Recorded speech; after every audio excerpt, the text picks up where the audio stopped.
Hello, and thank you for joining us for the Post-Professional Doctor of Occupational Therapy Capstone Project webinar.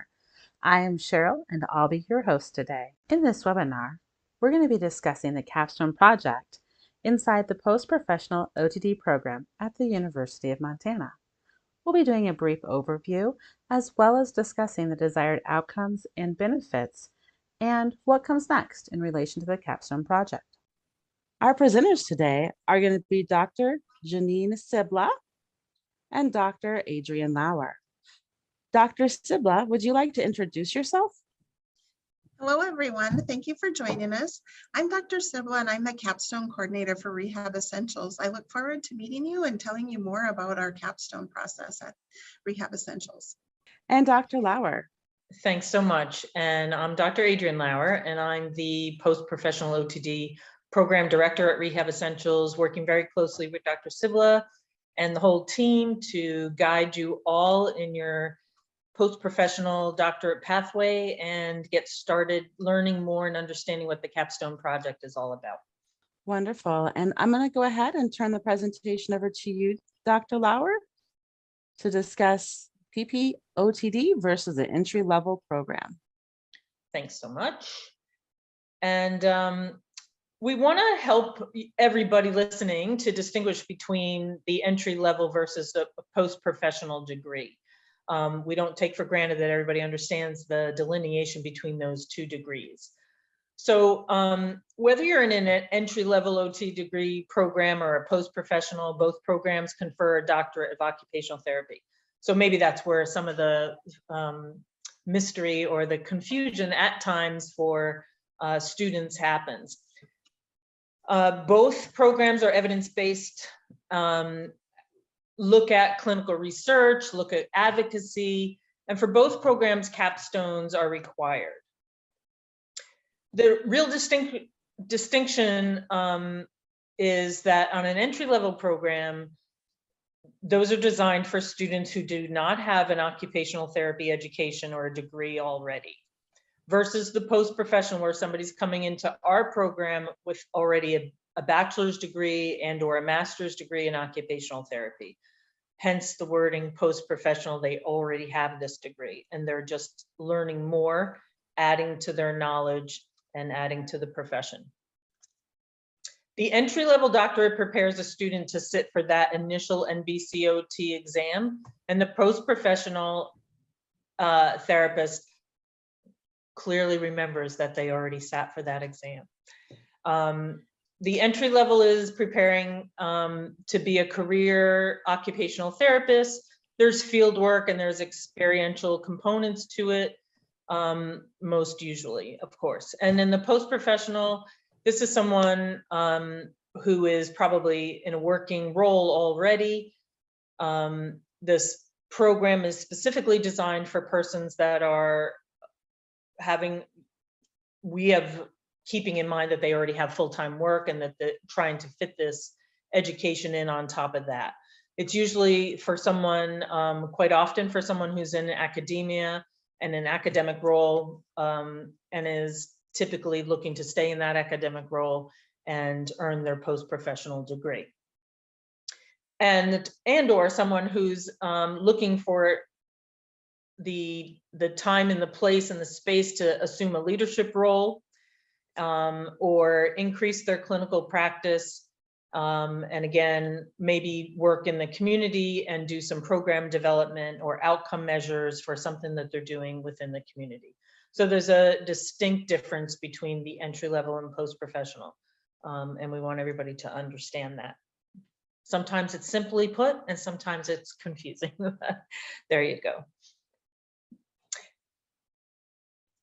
So I'm going to actually turn it back over to Dr. Sibla to talk about, to introduce you to the idea of this capstone project. What does that mean? What is this culminating project? And give you somewhat of an overview of it. Hello again, everyone. So the capstone is really the point in the curriculum where you're in the driver's seat.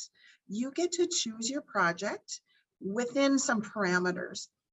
Keeping in mind that you aren't just in the driver's seat by yourself. You're going to have a mentor. You have myself, you have Dr. Lauer helping you along and guiding you along the process. So we're going to talk about where the capstone fits, how it's integrated with the rest of the curriculum, and some ideas for possible projects as well. So we'll move on to the next slide and talk about how does this all come together. Throughout the curriculum in your career, you've gained a lot of knowledge and a lot of skill, and we want to acknowledge and honor that and really move into building all that in your education. So you're building on your education level as well as what you've learned in your career thus far. You can also take into consideration your leadership skills and learn to critically reflect and engage and be prepared for additional leadership roles. And finally, looking at the contribution and elevation, taking on really the capstone's designed for you to be an expert in a particular topic, a particular program, that type of thing. And we want to help you grow into being an expert in that area as well. So it takes everything you've learned in the curriculum thus far, as well as your career. So the capstone overview, it really is a culminating project. It brings it all together. I think it's important to realize that you can take what's important to you in your career, as well as what was really interesting to you in your education thus far, and put that into your project so that it's meaningful to you and that it's applicable to your daily work that you are doing. We include evidence-based and occupation-based practice, and you address a specific problem or a healthcare outcome, a gap in services if you would like. It is a scholarly experience, so you are doing a project and writing a manuscript.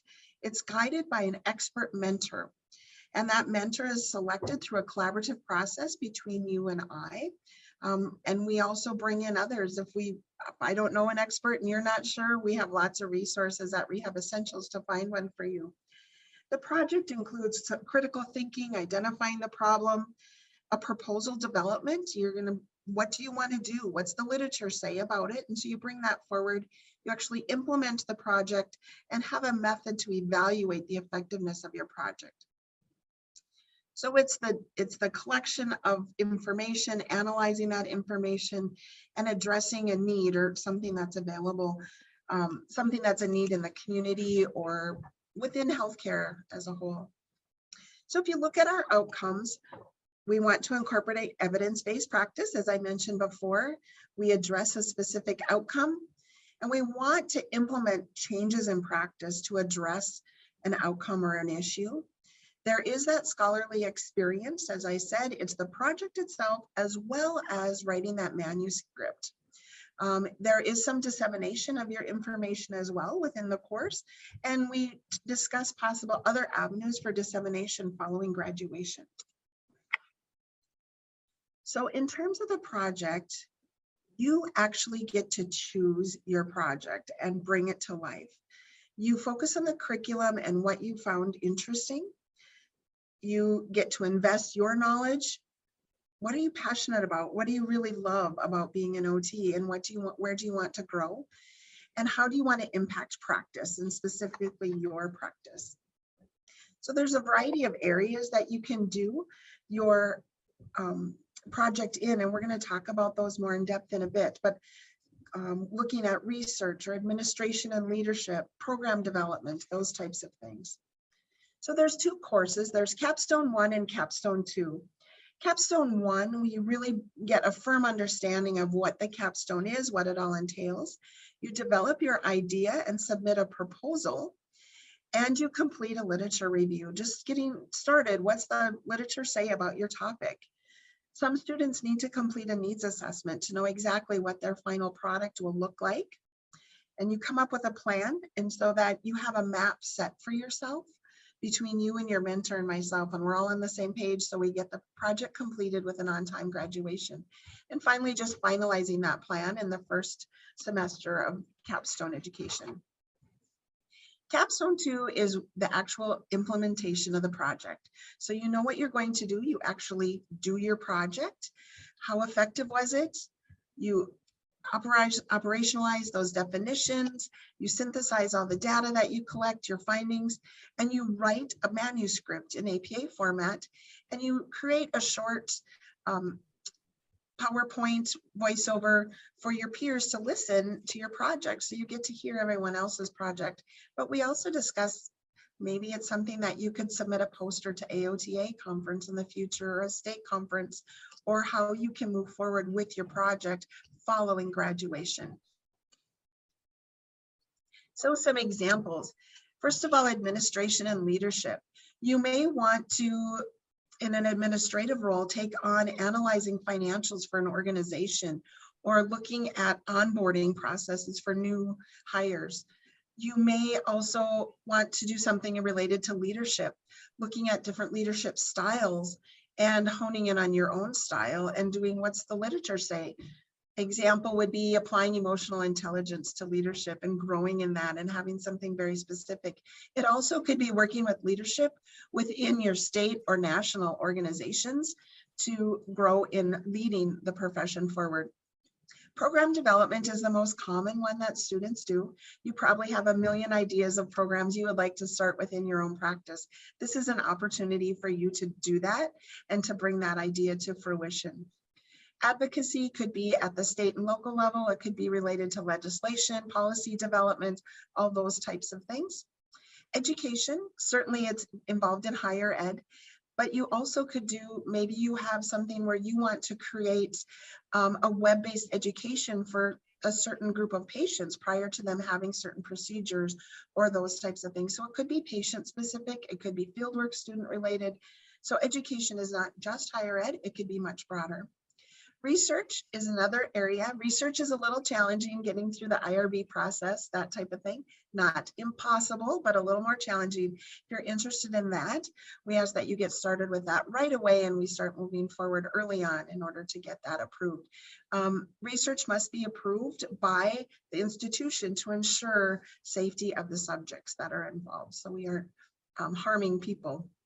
And the last area is clinical practice. Maybe there's an area that you've really wanted to be certified in, and you're going to take this opportunity to become certified and then do a critical analysis of that topic. What's the evidence say?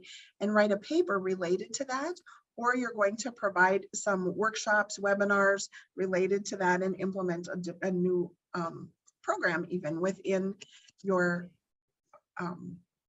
organization.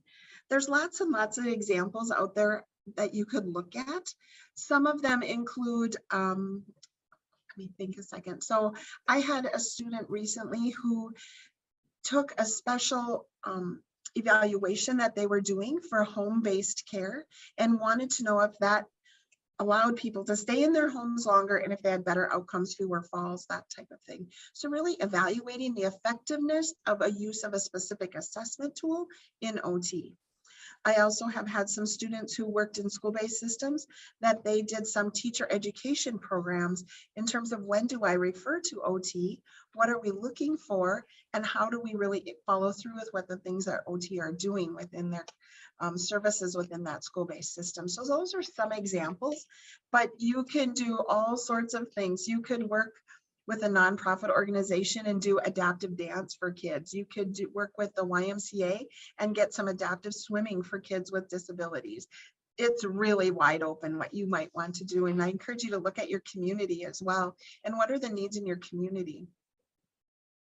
So what's next after you finish? And I alluded to this already. You may consider writing a specific article for publication. You may present like a poster at AOTA. Have had lots of posters presented at AOTA on new programs and things that I've seen a lot of entry-level ones. And so it'll be really exciting to get some post-professional students out there and presenting their information. You might decide that, hey, this project really is leading into research and I want to collaborate with the university and move forward doing some research. It also can link into your goals that you have for your own passions and what you want to do. So maybe you're going to move forward in a specific area of clinical practice. You're working towards a leadership role, teaching, academia. How can you move forward with and use your project that you've done to help you meet those career goals? a few questions that students have when they apply to our program, or what's next, and can I do this or can I do that in relation to their capstone. So I'd like to go through some of the most common ones. Can I work on a previous project? No, we want you to have a new project, but you may have implemented a program in the past and now you want to do a very heavy lift of a significant revision. And it's time to involve, for example, other disciplines into your program, into your project, and whatever that program is. That's a new project. So if there's something that you're currently doing that you want to change significantly, that's a conversation. And so it's not like I can do the work. We want you to do the work in the semester that you're in. Why don't you start working on your project right away the first semester? If you remember, we said the project is a culmination of what you learn in the curriculum. And so we're taking all those pieces of information that you learn and integrating it into the final capstone. You will draw upon your knowledge that you gain in the other courses up until the capstone. So it's really important to have those pieces. That doesn't mean you can't be thinking about it right from the get-go. That doesn't mean you can't be incorporating the topic into some of your other assignments, so that you're beginning. What the literature is usually very rich and very in-depth, and so it takes a while to really dive in and see what's going on. That's how you can get started a little earlier with your topic. May you use your own mentor? It depends. You know, it really, if you know of someone and that person's been in a mentoring role for you already, that makes perfect sense for us to think about it. If it's the person sitting next to you that's your coworker, that might not make really good sense. Remember, this is an educational experience. I have been so blessed with having fantastic mentors in my life. And hopefully that this experience will also provide you with that, and someone who can give you really good feedback about what's going well, some ideas to make it better, and to guide you along the way. Can you author a book? No, you won't have time for that. Authoring a book, or even a chapter in a book, takes a very, very long time. I have a couple colleagues right now that are working together and writing different chapters in a book, and it's taken them years and years, editing back and forth, working with the publisher, those types of things. We want you to finish in a semester. You plan it a semester, you implement in the semester. So it just really isn't, that doesn't mean that you don't take your project and in the future write a chapter in a book or a book about it. Wonderful. Thank you very much, Dr. Sibla and Dr. Lauer. I'm going to go ahead and turn it over now to Jonathan Sheeler, who is our Chief Program Officer and ppOTD Program Coordinator. And he'll tell you a little bit more about the program. Thank you, Cheryl, for that introduction. And I'm going to talk about the post-professional OTD program as it equates to the University of Montana. I'm Jonathan Sheeler. I'm the Chief Program Officer for Rehab Essentials, and I also assist in coordinating and administrating the post-professional OTD program with the University of Montana. I've been with Rehab Essentials now actually since its inception. I've been in this role as a Chief Program Officer since 2011, and we're very excited to be able to bring a transitional or post-professional program to the OT realm.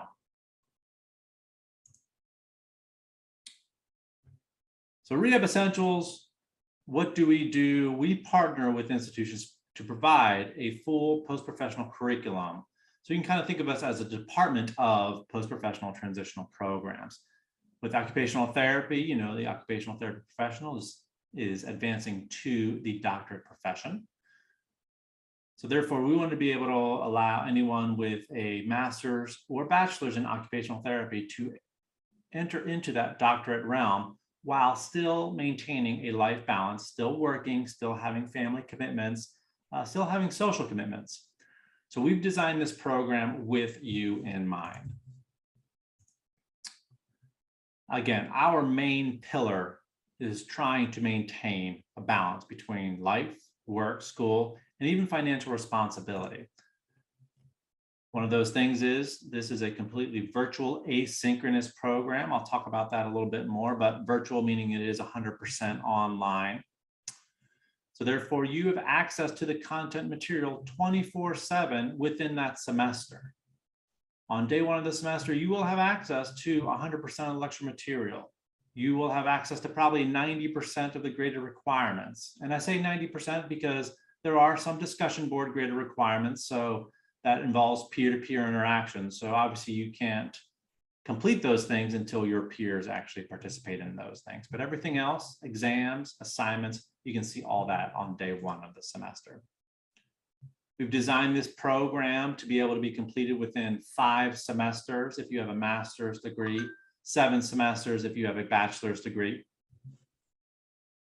So there are 3 semesters per year, so we're looking at as few as 20 months.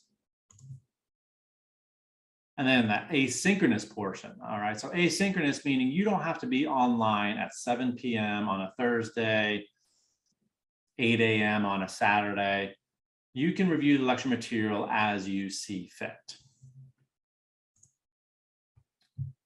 One of the big things that we've done also is we made sure that these lectures are digestible and they're in smaller segments. So most of our lectures are, no longer than 10, 20 minutes long. So therefore, if you do have a work lunch break and you want to sit down and listen to a lecture, you have time to do that. It's not going to be an hour-long lecture, a 40-minute long lecture. They are all broken down into smaller segments to be able to let you customize when you can view them in your short periods of time that you have available. Again, maintain that work-life balance. If your kids are at soccer practice and you want to sit and listen to a lecture, you can do that. If you're waiting at a doctor's appointment, you can kind of listen to a lecture if you want to do that. So whatever fits into your schedule, you'll have that full schedule again on day one to be able to figure out what fits into my life. And the biggest thing there too, also again, in that balance is that financial balance.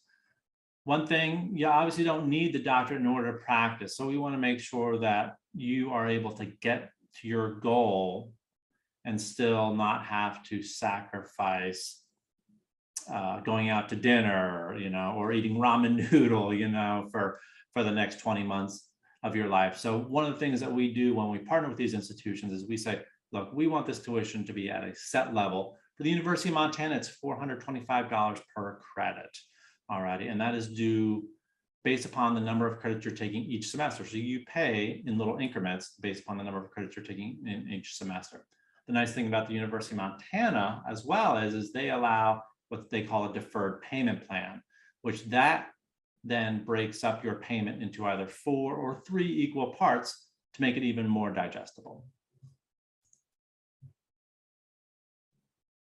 The nice thing again about Rehab Essentials is that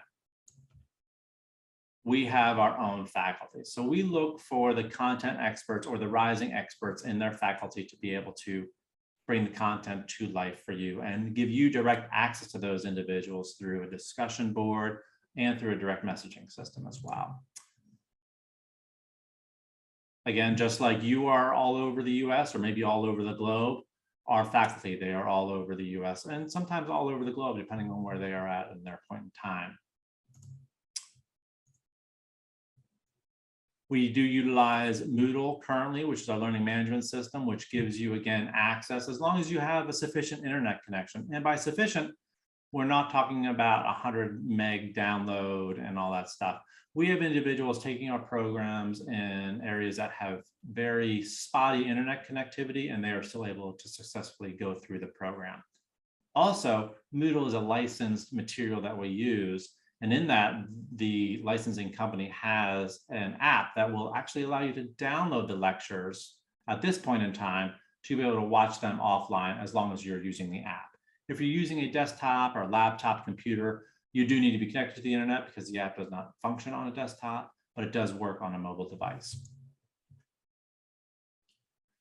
And again, one of the best things about this is you are able to collaborate, learn, and hear different experiences from people all over the world. So, we tend to get into our little niches of where we're at, statewide, countywide, citywide, what have you. And it's always interesting to learn what others are doing in different parts of the US and different parts of the world.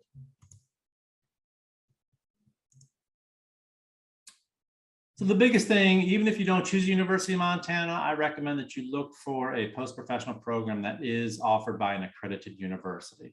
What does that mean? That means when you order your transcripts will be accepted and recognized by other universities. There can be some institutions out there that aren't accredited, so that's the biggest thing you want to look for. Now, the one thing you do want to note is that ACOTE does not accredit post-professional or transitional programs. They are in the business of accrediting first professional or entry-level programs, whether it be a master's program or a doctorate program. Now, the University of Montana is accredited by the Northwest Commission of Colleges and Universities. That is the accrediting body, obviously, for the Northwest region of the United States. And they say, yes, this degree is legitimate, your diploma is legitimate, your transcripts are legitimate.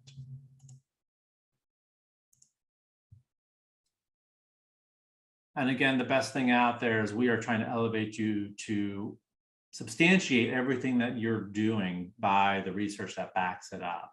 That's kind of one of the goals of the clinical doctorate, is saying, okay, we are doing this because the research shows this, and we are predicting these outcomes because the research has shown this.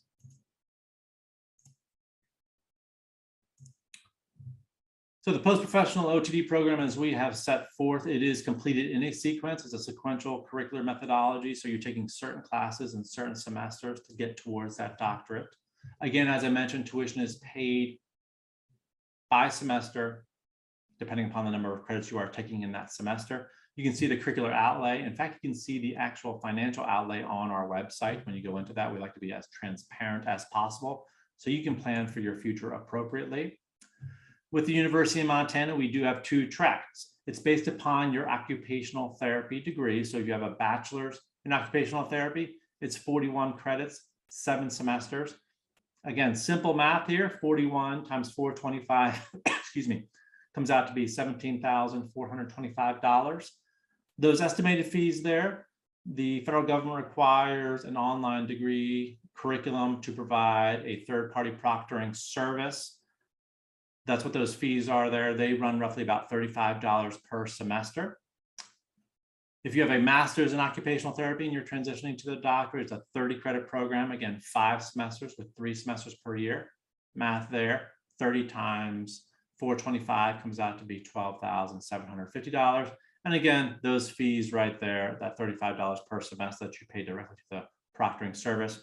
We also have our application fee and then your graduation application fee, which runs roughly about $45. Outside of that, we do have books, required readings. However, we don't require you to buy them from a certain place. You can find them and utilize whatever resources you have available to you.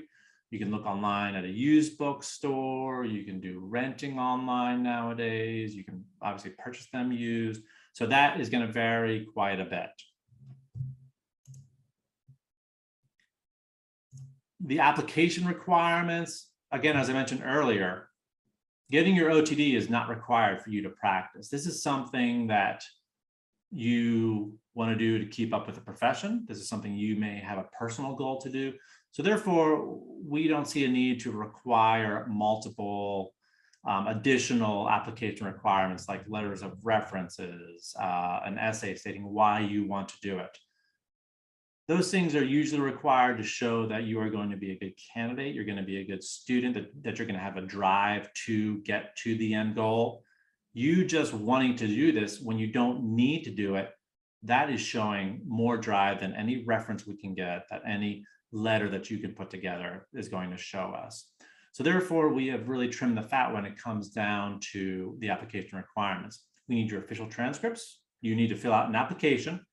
And you need to have that occupational therapy license or equivalent, as long as you've graduated from an ACOTE accredited institution. If you graduated from a non-ACOTE accredited institution, we still want to be able to elevate the profession globally. So if you graduated from a foreign institution, and if you are foreign licensed, if you're not practicing here in the US, this curriculum can still be for you if you want to get your OTD.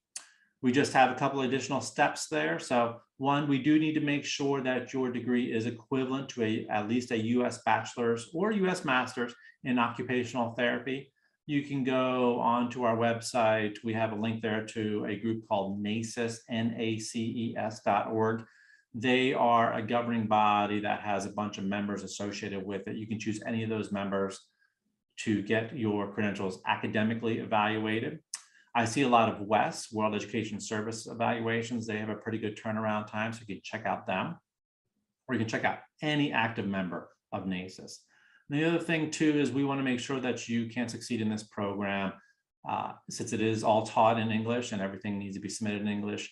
If English is a second language for you and you are not US based and around English a lot, we do require that English proficiency results to make sure that you don't get in a program and English is a barrier for you. We don't want to have English being a barrier for you, so we want to make sure that we are at least a minimum standard there. And that is the short and skinny of the post-professional program for the Occupational Therapy Doctorate at the University of Montana. Please feel free to email us with any questions you may have. Please feel free to check out our website, okay? So everything is on our website regarding the curriculum, regarding the cost, regarding how long it's going to take, regarding the application requirements. So please feel free to reach out to us. Again, I thank you for reviewing this webinar. Let us know if you have any questions. Thank you.